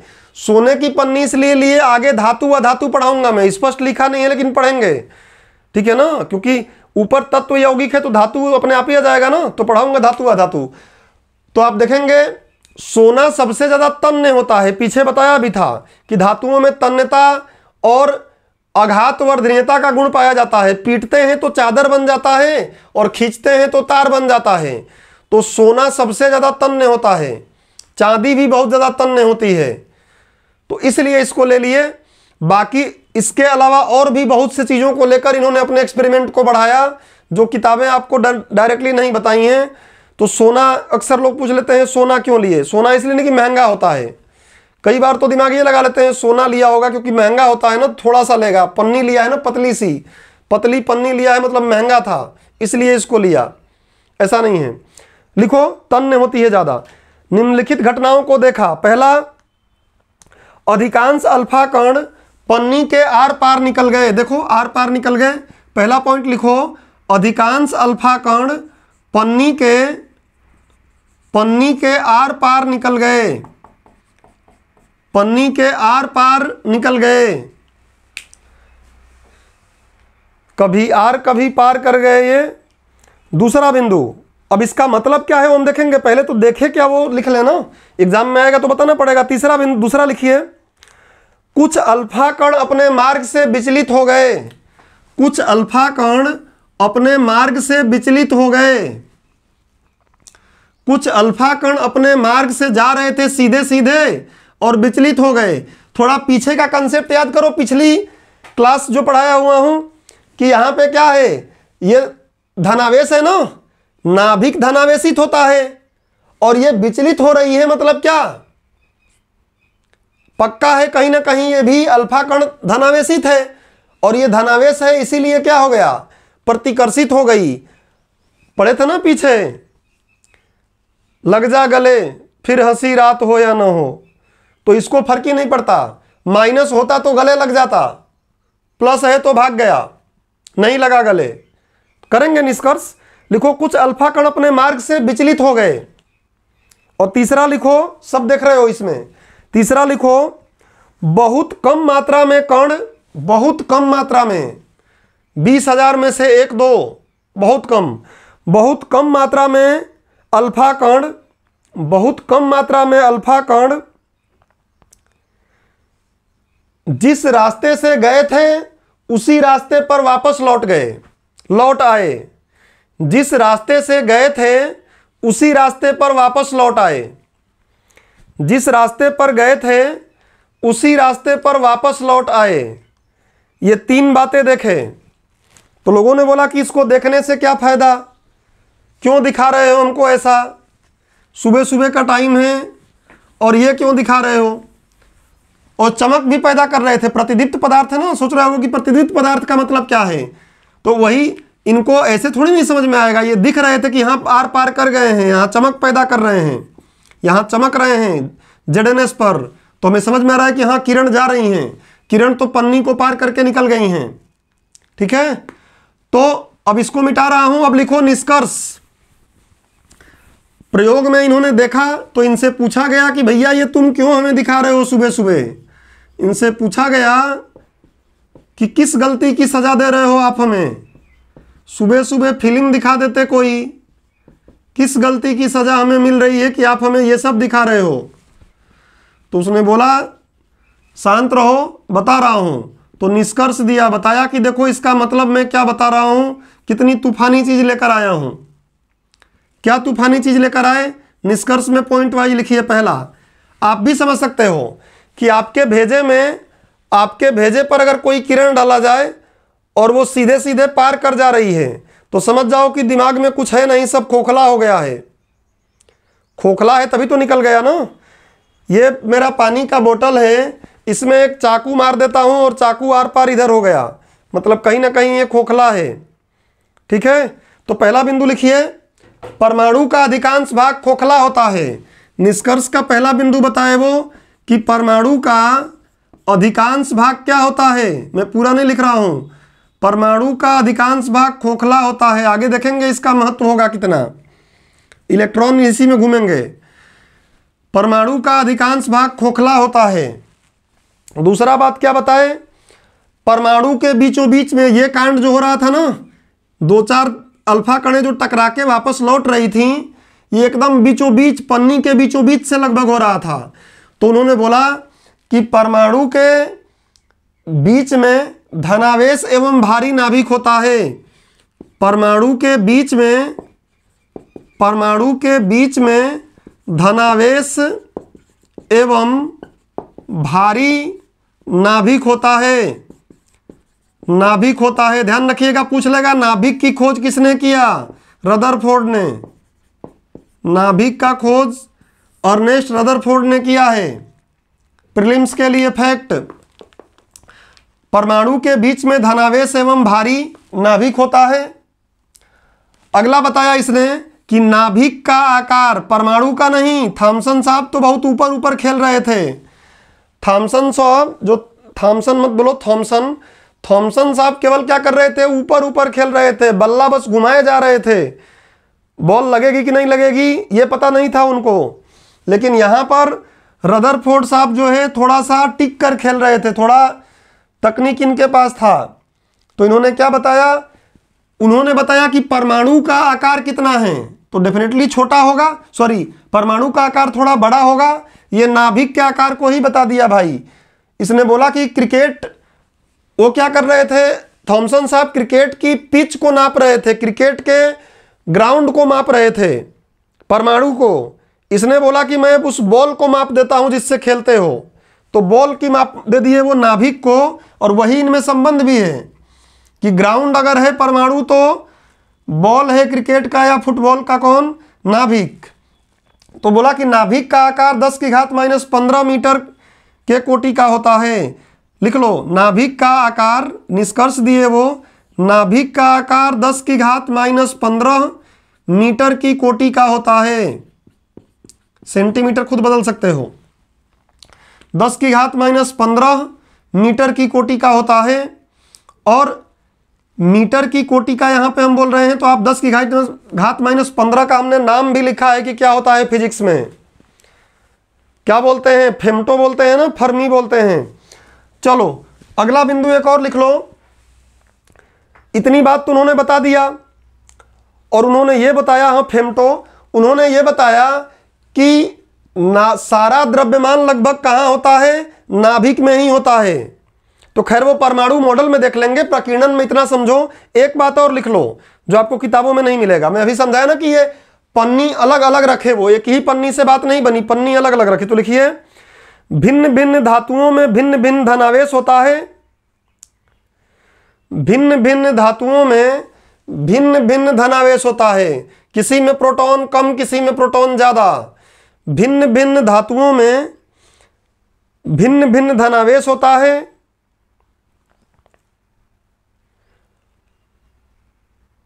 ऐसा इसलिए क्योंकि उन्होंने सोने की पन्नी के अलावा, ऐसा इसलिए क्योंकि उन्होंने सोने के पन्नी के अलावा, क्योंकि उन्होंने सोने की पन्नी के अलावा अन्य धातुओं की पन्नियों का भी प्रयोग करके अपना प्रेक्षण किया। अन्य धातुओं की पन्नियों का प्रयोग करके भी अपना प्रेक्षण या प्रयोग किया, जो भी लिखना है। ये वाली बात मैंने आपको सिर्फ बता दिया कि अल्फा कण होते हैं पॉजिटिव, तो नाभिक पॉजिटिव होता है, यहीं से पता चल जाएगा कि कुछ। अब ये बोलोगे सर बहुत से तो सीधे निकल जा रहे थे, तेज थे निकल गए, कुछ जो इसके पास आ रहे थे ना वो ऐसे प्रतिकर्षित हो गए और कुछ तेजी से गए तो टकरा के सीधे वापस लौट गए। खैर यहाँ अभी ये बात हम लिख ही नहीं रहे हैं, जीएस के हिसाब से पढ़ रहे हैं, हटाओ। अब आ जाओ रदरफोर्ड का परमाणु मॉडल, पन्नी का प्रयोग हो गया, माहौल बन गया। अब माहौल के बाद हम सीधे 1911 में आकर जो उनके मन में लड्डू फूटा था, देख लेते हैं कि उस लड्डू के फूटने के बाद परमाणु के मॉडल में कितना संशोधन, कितना हकीकत, कितना फसाना बताए ये। डेफिनेटली सारा फसाना तो, सारा हकीकत बता दिए होते तो इनके बाद कोई परमाणु मॉडल आता ही नहीं, तो पक्का फसाना तो इसमें भी है ही, लेकिन पढ़ लेते हैं। हेडिंग डालिए, रदरफोर्ड का परमाणु मॉडल। बेस पहले बना दिया हूं, अब केवल बात बताऊंगा क्या बताए हैं। रदरफोर्ड का परमाणु मॉडल, रदरफोर्ड का परमाणु मॉडल कब दिए? 1911 में पहले बता चुका हूं, आप नोट बना ही रहे हैं तो वहां से देखिएगा। चलिए, इन्होंने क्या बताया? सबसे पहले एक डायग्राम बना, बोला कि ये नाभिक जो है बीच में है, और पहली बार इन्होंने कोष की बात किया। जो कक्षा की बात करते हैं ना, पहनने वाला कक्षा नहीं। कोई बोल रहा है कुछ, नाभिक के चारों इलेक्ट्रॉन रहते हैं तो फिर उनसे आकर्षित क्यों नहीं हुआ? डेफिनेटली ऐसे ही क्वेश्चन और लोगों को भी आया ना, ऐसा ही क्वेश्चन और लोगों को भी आया, और ये बात आगे धीरे धीरे मिलेंगी। ठीक है, इलेक्ट्रॉन क्यों नहीं गिर जाते हैं अपने, और ये बात आपको तकनीक में भी मिलेगी। जब उपग्रह पढ़ोगे ना तो बात है कि उपग्रह जब घूमते हैं तो उपग्रह गिर क्यों नहीं जाते हैं नीचे, तो हम देखेंगे अपकेंद्रीय बल, अभिकेंद्रीय बल, आगे कहानी बढ़ने दो धीरे धीरे। पिक्चर की अभी तो प्लेटफॉर्म सेट कर रहे हैं ना। श्रोडिंजर का जो आधुनिक परमाणु मॉडल है वहां तक पहुंचे अगले लेक्चर में। दूध का पानी, पानी का दूध हो जाएगा। ठीक है, तो उन्होंने ये पहली बार भाई साहब ने बोला कि कक्षा होता है, पहनने वाला कक्षा नहीं। आगे हम देखेंगे इस कक्षा में भी ऑर्बिट, अभी बोल लो, आगे देखेंगे कि इसमें भी कई तरीके के होते हैं, वो क्या होते हैं समझेंगे। तो उन्होंने बोला कि नाभिक और ये जो कक्षा होते हैं ना, इसी में इलेक्ट्रॉन भरे होते हैं, और ये इलेक्ट्रॉन इसमें क्या करते हैं, चक्कर काटते रहते हैं। बट भाई साहब ये नहीं बता पाए कि किस कक्षा में कितने इलेक्ट्रॉन होते हैं, ये बोर बताएगा, बोरबरी योजना बोलते हैं। तो ये डायग्राम बना लो कि उन्होंने क्या बोला, और यहाँ पे इनके परमाणु मॉडल में क्या क्या बातें इन्होंने बताया वो लिखो। अब ये नहीं लिखेंगे कि रदरफोर्ड के परमाणु मॉडल के अनुसार किसी परमाणु में, और फिर लिखना शुरू करें, वो सब आप खुद कर लोगे। पहला पॉइंट क्या बताइए, ये बोले कि परमाणु अति सूक्ष्म, गोलाकार तथा विद्युत उदासीन कण हैं। परमाणु अति सूक्ष्म, लिखते रहो, छोटा है। परमाणु अति सूक्ष्म, गोलाकार तथा विद्युत उदासीन कण हैं। विद्युत उदासीन कण हैं, एकदम सही बात। दूसरा बात इन्होंने क्या बोला कि परमाणु का समस्त द्रव्यमान, परमाणु का देख लिया था ना कि खोखला है, बस एक ही जगह से टकरा के आ रहा है, इसलिए तो पहले माहौल बना लिया था। परमाणु का समस्त द्रव्यमान, परमाणु का समस्त मतलब पूरा, टोटल, ये पहले भी समझा चुका हूं मैं आपको, समझ रहे हैं बात को ना? बजा दो एक बार घंटी, पहले भी बताया हूं ना द्रव्यमान कहाँ रहता है टोटल, तो बेसिक्स तो समझा ही चुका हूं। ठीक है, तो परमाणु का समस्त द्रव्यमान व धनावेश, द्रव्यमान व धनावेश, अभी न्यूट्रॉन की बात नहीं कर रहा है, समस्त द्रव्यमान व धनावेश, द्रव्यमान, पूरा द्रव्यमान और पूरा धनावेश, सही बात है, पूरा द्रव्यमान व पूरा धनावेश परमाणु के केंद्र में होता है। परमाणु के केंद्र में होता है, परमाणु के केंद्र में होता है। इसी केंद्र को नाभिक, इसी केंद्र को नाभिक न्यूक्लियस कहा जाता है। ये जरूर याद रखिएगा, प्रीलिम्स में भी पूछ लेगा कि नाभिक की खोज किसने किया। नाभिक कहा जाता है या कहते हैं, तीसरा बिंदु क्या बताया, हम लोग वही लिख रहे हैं जो बहुत टेक्निकल ना हो, अपने सामान्य अध्ययन की प्रकृति को देखते हुए। जिस तरीके का हमारा एग्जाम है, हमारा कंपटीशन है, उसके हिसाब से तैयारी कर रहे हैं।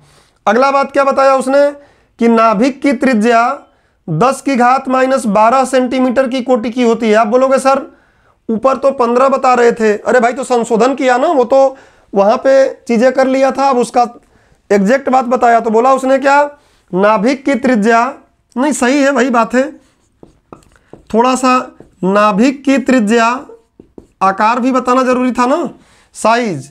तो नाभिक की त्रिज्या 10⁻12 सेंटीमीटर, वही बात है 10⁻12 सेंटीमीटर की कोटि की, कोटि मतलब होता है रेंज, परास, लगभग इसके आसपास के कोटि की, तथा 10⁻12 सेंटीमीटर के कोटि की, तथा परमाणु की त्रिज्या, परमाणु बड़ा होता है, तथा परमाणु की त्रिज्या इसने बताया कि परमाणु की त्रिज्या 10⁻8 सेंटीमीटर के कोटि की होती है। तो इसमें तो कोई गलती नहीं है, थॉमसन साहब ने भी लगभग यही बताया था कि कोटि की होती है। देखो माइनस में बड़ा ये है ना, तो ये छोटा कहलाएगा।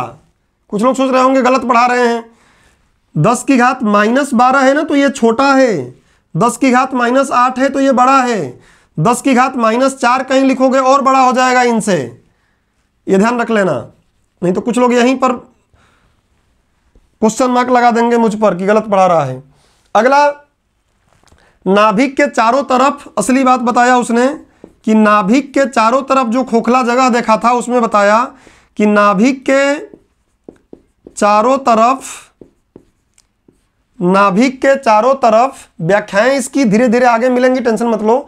नाभिक के चारों तरफ वृत्ताकार कक्षाओं में, वृत्ताकार कक्षाओं में इलेक्ट्रॉन घूमते रहते हैं, इलेक्ट्रॉन परिक्रमण करते हैं, इलेक्ट्रॉन परिक्रमण करते हैं। परमाणु की संरचना बता रहा है। और अगला उसने क्या बोला, अगली बात उसने बताया कि इलेक्ट्रॉन व नाभिक एक दूसरे से, इलेक्ट्रॉन व नाभिक, नाभिक पॉजिटिव हो गया ना, प्रोटॉन उसमें है। भाई नाभिक में दो ही चीजें हैं, प्रोटॉन पॉजिटिव वाला, न्यूट्रॉन निगेटिव वाला, पहले इसलिए पढ़ा दिया हूं। तो टोटल नाभिक क्या हो गया, पॉजिटिव हो गया। परमाणु में क्या है, जितने नाभिक में प्रोटॉन हैं उतने ही बाहर क्या है, इलेक्ट्रॉन हैं। दोनों पर बराबर आवेश, तो परमाणु क्या हो गया, उदासीन हो गया। कट के प्लस माइनस कट के क्या हो गया, जीरो हो गया। तो उसने क्या बताया कि इलेक्ट्रॉन व नाभिक, इलेक्ट्रॉन व नाभिक मतलब पॉजिटिव जो है, इलेक्ट्रॉन व नाभिक परस्पर एक दूसरे से, परस्पर एक दूसरे से विद्युत आकर्षण बल द्वारा बंधे होते हैं, विद्युत आकर्षण बल द्वारा बंधे होते हैं। और भी बहुत कुछ बताया, हमारे काम की बातें इतनी हैं, इतनी दिमाग में रखना है कि आकर्षण बल द्वारा बंधे होते हैं। इतना बात उसने बता दिया कि परमाणु के बारे में मेरे हिसाब से ये चीजें हैं। और ये सब पिछले माहौल से समझ में आया। जैसे ही इसने बनाया, इसके पीछे दुश्मनों की फौज खड़ी हो गई कि ये कैसे बना दिया यार। न्यूजीलैंड में रहता था, न्यूजीलैंड से ब्रिटेन में आया और ब्रिटेन में आके इसने ऐसा क्या कर दिया कि इसने बना दिया। अब इसकी कमियां हम ढूंढेंगे, इसकी कमी ढूंढेंगे, इसको जलील करेंगे भरी बाजार में, ठीक है। भरे बाजार में इसको जलील करेंगे, क्वेश्चन पूछ पूछ कर इससे कि जो तू ये बोल रहा है ये कैसे होगा, ये कैसे होगा। इसको जलील करते हैं। अब तो जलील करने वाले आगे कई लोग तो सीमाएं निकालने लगे। तो इसको मैं मिटा दूं, भोपू बजाएं अगर आप लोग तो सीमाओं पर चलें, क्योंकि मैं इधर जगह हालांकि है लेकिन थोड़ा बीच में ही लिखे तो बढ़िया है। अगला हेडिंग डालिए, रदरफोर्ड के परमाणु मॉडल की सीमाएं। ये सब सिलेबस को कवर करते हुए है, हमारे सामान्य अध्ययन को, सिलेबस को समझ रहे हैं तो, और हमें छोड़कर कुछ नहीं जाना है। अब देखो इसको जलील करने आएंगे, रदरफोर्ड के परमाणु मॉडल की सीमाएं। खैर कमी निकालना बहुत अच्छी बात है। अगर सही तरीके से सही उद्देश्य से किसी की कमी निकाल रहे हैं तो उससे शुभचिंतक आपका कोई हो ही नहीं सकता है। कोई ऐसा व्यक्ति जो सही मायने में आपकी कमियों को निकाल रहा है, आपकी कमियों को बोल रहा है, भले ही आपको कड़वा लग रहा है, तो उससे बड़ा शुभचिंतक आपके लाइफ में कोई है नहीं। उसकी इज्जत करिए और उसको अपने साथ रखिए। होता यही है कि हम चापलूसी करने वालों को अपने पास रख लेते हैं। जो चापलूसी करेगा, गाय को गाय बोलोगे, वो गाना है ना, दिन को रात कहोगे तो हम भी रात कहेंगे, सुने हो? वैसे लोगों को नहीं रखना है कि दिन को रात कह दो, बोलेगा हाँ भैया रात ही तो हो रही है। वैसा आदमी काम का नहीं है। काम का आदमी वही है जो आपके एग्जैक्ट अच्छाई है तो अच्छाई को ही बता रहा है, बुराई है तो बुराई को ही बता रहा है। अब सुबह सो के उठे हो, आंख में कीचड़ मिचड़ लगा हुआ है, कोई दोस्त आया, उसको 100 रुपये आपसे लेने हैं और बोला कि अरे भैया क्या बात है, आज तो बड़ा चमक रहे हो तुम, आज तो चेहरे पे बड़ा चमक दिख रही है तुम्हारे। तो उसको 2 थप्पड़ मार के भगा दो कि अभी तो उठे हो, बाल बिखरे हैं, मुंह धोए नहीं हो, ब्रश किए नहीं हो, और वो बोल रहा है कि आज बड़ा चमक रहे हो। मतलब पक्का है कि वो आपको आके मक्खन लगा रहा है, और मक्खन लगाएगा तो कुछ ना कुछ तो लेगा। उसको 2 थप्पड़ मार के भगा दो कि मेरे चेहरे पे चमक तो बचपन से ही है, तू बता क्यों रहा है। तो बुराई, यहां पर जो बुराई हुई है ना, श्वान की तरह लग रहे हो, हाँ ठीक है, नहीं जो हकीकत है वही बोले। तो कहने का मतलब यह है कि ये जो सीमाएं बता रहे हैं ना, ये कमियां बता रहे हैं, ये मेरिट पे बता रहे हैं, एग्जैक्ट सही बता रहे हैं। इसको रदरफोर्ड भाई साहब को दिल पे नहीं लेना है, और दिल पे ले लिए होंगे तो ऊपर अगर सुन रहे होंगे मेरी क्लास तो अब नहीं लेना चाहिए इनको, क्योंकि वो सही बात बताए, तभी तो आज आगे हम सही बात तक पहुंच पाए हैं।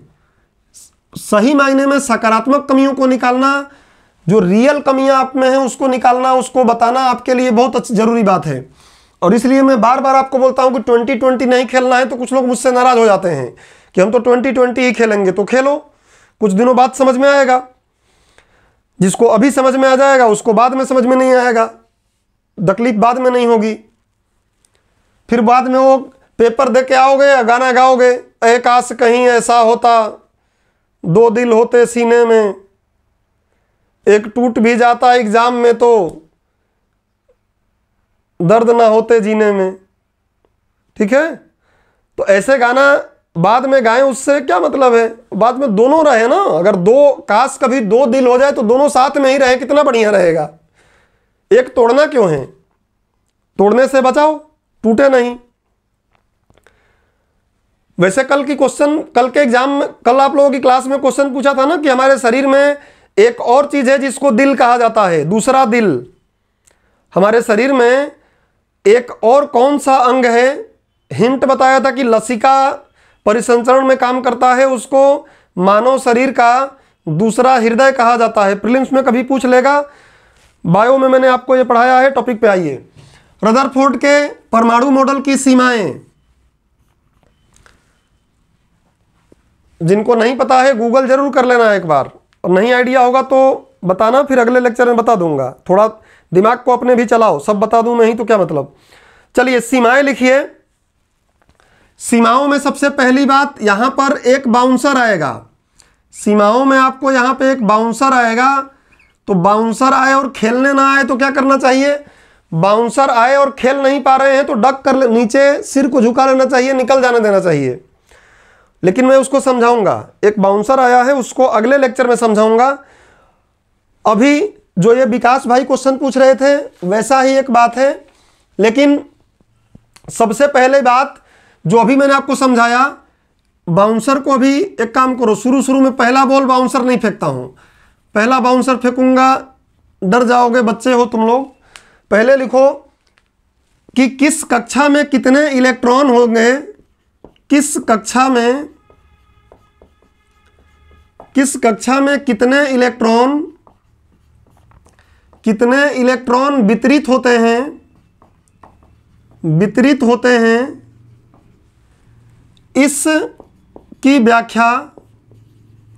इसकी व्याख्या यह मॉडल नहीं कर सका। इसकी व्याख्या यह मॉडल नहीं कर सका। पहले ही मैंने आपको समझा दिया कि वो बोला तो है कि इलेक्ट्रॉन घूमते हैं, लेकिन इससे पूछा गया, देखो जलील कर रहे हैं लोग, इससे पूछ रहे हैं, लेकिन सही मायने में जलील कर रहे हैं। पूछ रहे हैं कि बता कि जो तू इलेक्ट्रॉन बोल रहा है कि घूमता है बाहर, हम मान लिए घूमता है, ठीक है, लेकिन बता कि क्या हर कक्षा में बराबर इलेक्ट्रॉन होते हैं, या पहले वाले में कम होते हैं, दूसरे में ज़्यादा होते हैं, तीसरे में ज़्यादा होते हैं तो कौन से नियम से वो चलते हैं। तो इसने बोला भैया हमको नहीं पता है, हमको इतना ही पता है, हमारी जान छोड़ दो, हम घर जाते हैं। नहीं बताया। और क्या बताया वो, एक और मैक्स प्लांक करके विद्वान हैं, उनके बात को नहीं बता पाया। पहले मैं उसको बोल रहा हूं, दूसरा पॉइंट, फिर मैं आपको समझाता हूं और उसकी मूल बातें अगले लेक्चर में समझाऊंगा। तो लिखो, लिखने में समय जा रहा है क्योंकि 1 घंटे 21 मिनट 22 मिनट का लेक्चर रिकॉर्ड इसमें हो चुका है, आपका जो क्लास चल रही है। तो लेक्चर बड़ा होगा, मैं लिखूंगा, तो आप लिखिए क्लार्क मैक्सवेल, इनके बारे में हम जरूर पढ़ेंगे, कई जगह पढ़ेंगे। क्लार्क मैक्सवेल काफी तगड़ा विद्वान ये भी था। तो लिखिए क्लार्क मैक्सवेल के विद्युत सिद्धांत के आधार पर, क्लार्क मैक्सवेल के विद्युत चुंबकीय सिद्धांत के आधार पर, क्लार्क मैक्सवेल के विद्युत चुंबकीय सिद्धांत के आधार पर, अभी समझा रहा हूं, पहले लिख लो। जब ऋणावेशित इलेक्ट्रॉन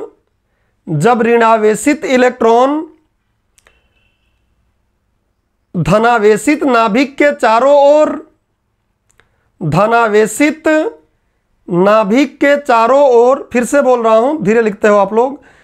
क्लार्क मैक्सवेल के अनुसार, क्लार्क मैक्सवेल के विद्युत चुंबकीय सिद्धांत के आधार पर, क्लार्क मैक्सवेल के विद्युत चुंबकीय सिद्धांत के आधार पर जब ऋणावेशित इलेक्ट्रॉन धनावेशित नाभिक के चारों तरफ वृत्तीय गति करते हैं, परिक्रमण करते हैं, वृत्तीय गति करते हैं, तो इलेक्ट्रॉन से लगातार विकिरण के रूप में ऊर्जा की हानि होती है। तो इलेक्ट्रॉन से लगातार विकिरण तरंग के रूप में, विकिरण फिजिक्स में पढ़ाया हूं, विकिरण के रूप में ऊर्जा की हानि होनी चाहिए, होती है मत लिखो, होनी चाहिए लिखो। विकिरण के रूप में ऊर्जा की हानि होनी चाहिए, जिससे इलेक्ट्रॉन को धीरे धीरे, अभी सब समझाऊंगा, जिससे इलेक्ट्रॉन को धीरे धीरे नाभिक के करीब आना चाहिए, नाभिक के करीब आना चाहिए। जब तक ऊर्जा है दूर दूर भागेगा, ऊर्जा कम होगी तो नाभिक के करीब आएगा पैसा लेने। धीरे धीरे नाभिक के करीब आना चाहिए और अंततः नाभिक में गिर जाना चाहिए, और अंततः नाभिक में गिर जाना चाहिए। परंतु ऐसा नहीं होता है, क्यों? परंतु ऐसा नहीं होता है, परंतु ऐसा नहीं होता है, क्यों? इसकी व्याख्या यह मॉडल नहीं कर सका। दो ही चीज गलत हो सकती हैं, या तो इसका नियम गलत हो जाए मैक्सवेल का, या इसका सिद्धांत। तो इसके सिद्धांत में गलती पाई गई। अब समझो बात क्या है, इसको आगे मैं समझाऊंगा, क्लार्क मैक्सवेल पर नोट लिखवाऊंगा 5-7 लाइन का, लेकिन बाद में समझो। अभी ये क्या बोल रहे हैं, मैक्सवेल क्या बोला पहले ये समझ लो। मैक्सवेल ये बोलता है कि जब भी कोई विकिरण, जब भी कोई कण घूमता है, तरंग के रूप में अगर कण घूमता है, तो घूमते घूमते धीरे धीरे क्या होता है, उसमें से एनर्जी लॉस होती है, उसमें से ऊर्जा की हानि होती है, उसमें से ऊर्जा की, आप भी दौड़ते हो ना तो बोलते हो फैट बर्न कर रहे हैं, ऊर्जा हानि होती है, थक जाते हैं। तो ये बोला था कि जब भी कोई कण घूम रहा है, वृत्तीय मार्ग में जहां भी घूम रहा है, तो घूमने से ऊर्जा की हानि होती है, और जैसे जैसे अगर वृत्ताकार मार्ग में घूम रहा है तो ऊर्जा की हानि होगी, तो बड़े बड़े चक्कर नहीं काट पाएगा वो। पहले ऊर्जा ज़्यादा थी तो जब ज़्यादा चक्कर काटा, ऊर्जा कम हो गई, छोटे चक्कर काटेगा, फिर ऊर्जा होगी और छोटा चक्कर काटेगा, फिर ऊर्जा कम होगी और छोटा चक्कर काटेगा, और अंततः नाभिक में ही जाके गिर जाना चाहिए। ये बोलता है क्लार्क कि जब भी कोई चीज़ घूमती है तो विकिरण के रूप में ऊर्जा हानि होती है, और ऊर्जा हानि होगी तो वो धीरे धीरे क्या हो जाएगा, अपने वृत्ताकार मार्ग को छोटे गोले के रूप में छोटे वृत्त में कन्वर्ट करेगा, और ऐसा करते करते तो एक बार नाभिक में इलेक्ट्रॉन को गिर जाना चाहिए। लेकिन हम देखते हैं जब तो इलेक्ट्रॉन गिरता ही नहीं है। तो पूछा गया उससे कि क्यों नहीं गिर रहा है ये, तो बोला भैया मैं बोला ना कि मुझे नहीं आता है, मैंने जो आया था वो बता दिया, अब नहीं बता पाऊंगा। बोले कोई बात नहीं, चलो। तो ये बात समझ गए। अभी जनरल समझ लो कि मैक्सवेल ने क्या बोला था। मैक्सवेल बोला था कि इलेक्ट्रॉन जब नाभिक के चारों ओर घूम रहे हैं तो इलेक्ट्रॉन की द्वैती प्रकृति आगे हम देखेंगे, इलेक्ट्रॉन की भी द्वैती प्रकृति होती है, केवल प्रकाश की नहीं होती है। तो इलेक्ट्रॉन जो है घूम रहा है तो इससे ऊर्जा विकिरण के रूप में हानि हो रही है, तो धीरे धीरे ये ऊंची कक्षाओं से नीची कक्षाओं में आएगा, और आते आते नाभिक के पास आते आते एक बार नाभिक पे ही आके गिर जाएगा। ऐसा मैक्स क्लार्क का नियम जो है इसके अनुसार होना चाहिए, और ये नियम सही है। लेकिन इस नियम का पालन यहाँ हो नहीं रहा है। तो क्यों नहीं हो रहा है बताओ? आगे हम देखेंगे कि नहीं होता है क्यों, उसका कारण है, बट ये नहीं बता पाया। ये कमी समझ गए? मैक्स जो ये क्लार्क मैक्सवेल हैं, इनके बारे में थोड़ा सा इनके सिद्धांत को मैं लिखवा दूंगा।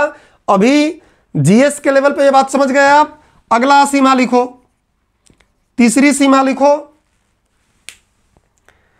तीसरी सीमा लिखो, और लगभग मान के चलो कि हम लोग अब आज के लेक्चर के अंतिम सिरे पर पहुंच गए हैं। लिखो, यह मॉडल, अभी ये बात भी मैं आपको समझा दूंगा। यह मॉडल, बस तीसरी बात इतनी लिखो एक, यह मॉडल परमाणु के रेखीय स्पेक्ट्रम में, स्पेक्ट्रम क्या होता है फिजिक्स में आपको पढ़ाया हूं, बट यहां भी थोड़ा सा हिंट दूंगा, बताऊंगा कि क्या होता है।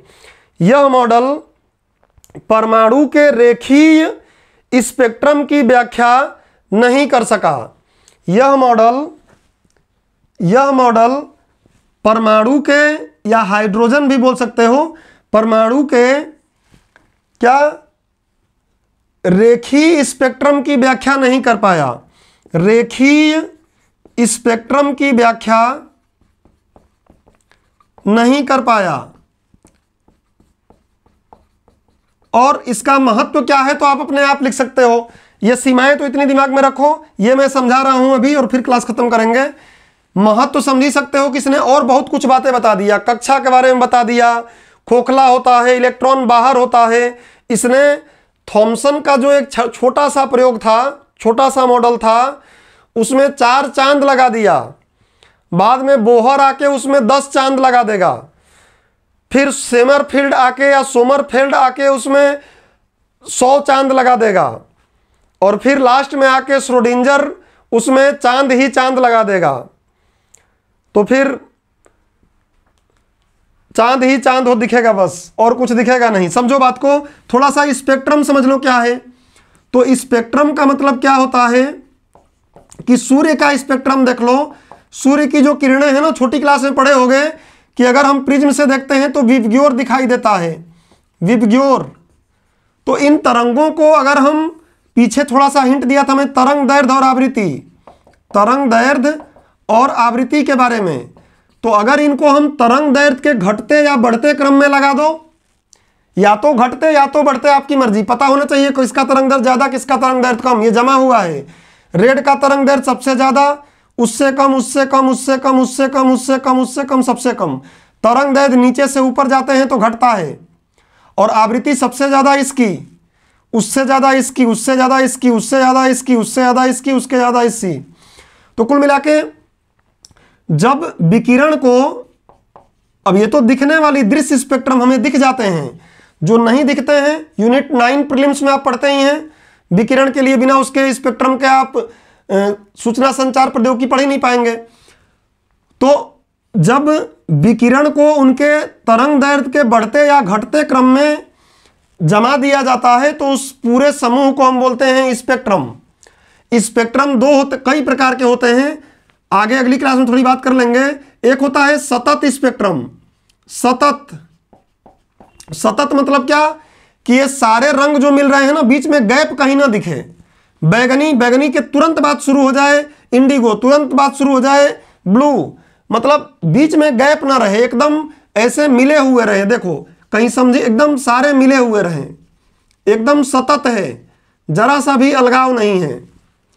लेकिन बाद में देखा गया कि परमाणु का जो स्पेक्ट्रम होता है सतत ऐसा नहीं होता है, एकदम फिल नहीं होता है, बाउंड्री एकदम निश्चित नहीं होती, एक के बाद एक मिले नहीं होते हैं, बल्कि वो विविक्त होते हैं। बल्कि वो कैसे होते हैं, कुछ यहाँ मिला, फिर इतना गैप मिल गया, फिर यहाँ मिला, फिर यहाँ मिला, फिर यहाँ मिला, फिर यहाँ मिला, और इसी को बोलते हैं रेखीय स्पेक्ट्रम।